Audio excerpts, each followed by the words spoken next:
आमच्या DS news 24 चॅनलला like करा, शेअर करा, सबस्क्राइब करा आणि बेल आयकॉन प्रेस करायला विसरू नका। नमस्कार, मी अश्विनी पुरी, DS न्यूज 24 मध्ये आपल्या सर्वांचं स्वागत। बघणार आहोत बातमीचा सविस्तर आढावा। पारनेर तालुक्याच्या पठार भागाला एक TMC पाणी मिळावं, शेतकऱ्यांना कर्जमाफी व्हावी, डिंबे माणिकडोह बोगद्याचं काम त्वरित सुरू करावं अशा विविध मागण्यांसंदर्भात भूमिपुत्र शेतकरी संघटनेचे संस्थापक संतोष वाडेकर, राज्य संपर्क प्रमुख अशोक आंधळे, संघटक बाळशीराम पायमोडे यांचं आमरण उपोषण सुरू आहे। जोपर्यंत मागण्या मान्य होत नाही तोपर्यंत आमरण उपोषणावर ठाम असल्याचा निर्णयच उपोषणकर्त्यांनी दिलाय। दरम्यान उपोषणाला 5 दिवस झाले असून अद्यापही प्रशासनाला जाग आली नाहीये। प्रशासनाचा एकही अधिकारी उपोषणस्थळी फिरकला नाहीये।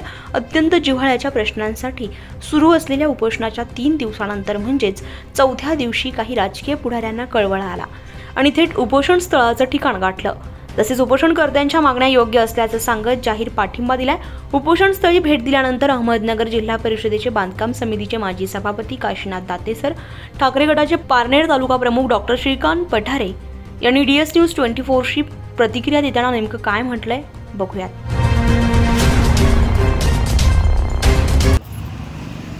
भूमिपुत्र संघटनेचे नेते आमचे मित्र संतोष वाडेकर आणि त्यांचे सहकारी यांनी या ठिकाणी शेतकऱ्यांच्या विविध प्रश्नांसाठी गेली 4 दिवस या ठिकाणी साखळी उपोषण सुरू केलेलं होतं। आज सकाळपासून ते आमरण उपोषण अन्नत्याग उपोषणाच्या त्यांनी बसण्याचा निर्णय घेतलेला आहे।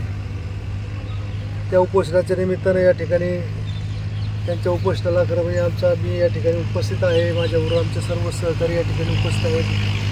वसंतराव चेले माजी जिल्हा परिषद सदस्य ते देखील या ठिकाणी उपस्थित आहेत। त्या सगळ्यांचा या भूमिपुत्र शेतकरी संघटनेनं ज्या मागण्या केल्या त्या मागण्यांना पाठिंबा आहे। त्यांच्या मागण्या खऱ्या अर्थानं रास्त आहेत आणि ते गेल्या अनेक वर्षापासून प्रलंबित आहेत।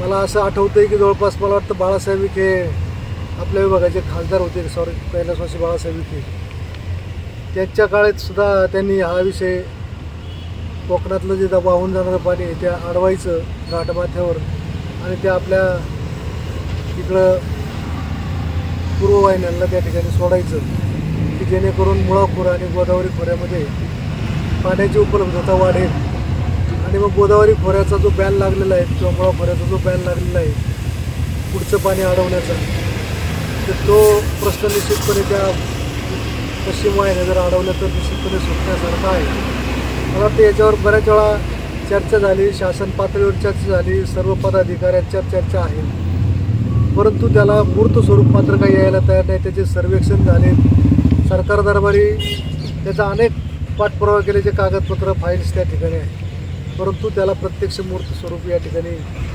यायला तयार नाही।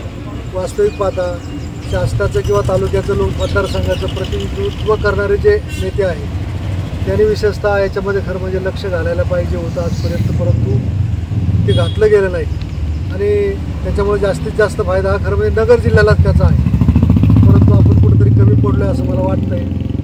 भविष्यात ह्या झाल्या पाहिजे, त्याच्यासाठी जे जे काही प्रयत्न करावे लागतील ते प्रयत्न करत असताना त्या शेतकरी संघटनेच्याबरोबर भूमिपुत्र शेतकरी संघटनेच्याबरोबर आम्ही 2 पाऊल पुढे राहू एवढंच या ठिकाणी या निमित्तानं मी सांगेन। पुत्र शेतकरी संघटनेने या ठिकाणी पारनेर तहसील कार्यालयावर आमरण उपोषणासाठी या ठिकाणी गेले 4 दिवसापासून सर्वजण बसलेले आहेत। त्यांचं आमरण उपोषण कशासाठी आहे हे आपल्या सर्वांना ज्ञात आहे। यामध्ये जे पश्चिम वाहिन्यांचं अतिरिक्त पाणी आहे ते वळवून पारनेर आणि नगर तालुक्यासाठी द्यावं अशी एक प्रमुख मागणी आहे। त्याचप्रमाणे आपल्या ज्या उपसा जलसिंचन योजना आहेत, कानूर पठार असेल, पुणेवाडी असेल, राळेगणसिद्धी असेल, जातेगाव असतील, अशा या गावांमधील काही योजना बंद पडलेल्या आहेत, त्या पुन्हा कार्यान्वित करून त्यासाठी मान्यता देण्यात यावी अशी एक प्रमुख मागणी आहे। त्याचप्रमाणे माणिकडोह डिंबा धरणातून बोगद्याद्वारे पाणी साधारणपणे 16 किलोमीटरचा जो बोगदा आहे त्यातून ते पाणी आपल्या पारनेर तालुक्याला पुरवण्यात यावं यासह त्यांचे जे आपल्याला कर्जमाफी झालेली आहे सरसकट कर्जमाफी देण्यात येईल ही एक प्रामुख्याने शेतकरी बांधवांसाठीची मागणी आहे. दुसरी मागणी अशी आहे की कर्जमाफी करताना जी काही प्रोत्साहनपर 50,000 रुपये अनुदान जाहीर केलं होतं, जे रेग्युलर शेतकरी असतात कर्ज भरणारे, तर त्यांना सुद्धा त्यातील बऱ्याचशा शेतकऱ्यांना प्रोत्साहनपर कर्जमाफी मिळालेली नाही. तर ते 50,000 रुपये अनेक शेतकऱ्यांच्या खात्यांमध्ये जमा नाहीत. काही मोजक्या शेतकरी बांधवांच्या खात्यामध्ये ती रक्कम जमा झालेली आहे. तर ती रक्कमसुद्धा तातडीने त्या ठिकाणी शेतकऱ्यांच्या खात्यामध्ये सर्वच शेतकऱ्यांच्या खात्यामध्ये जमा व्हावी अशा या प्रामुख्याने सर्व मागण्या आहेत. या मागण्या जोपर्यंत शासन मान्य करत नाही तोपर्यंत आपल्या उपोषणकर्त्यांनी त्या ठिकाणी भूमिपुत्र शेतकरी संघटनेने आमरण उपोषणाचा इशारा दिलेला आहे.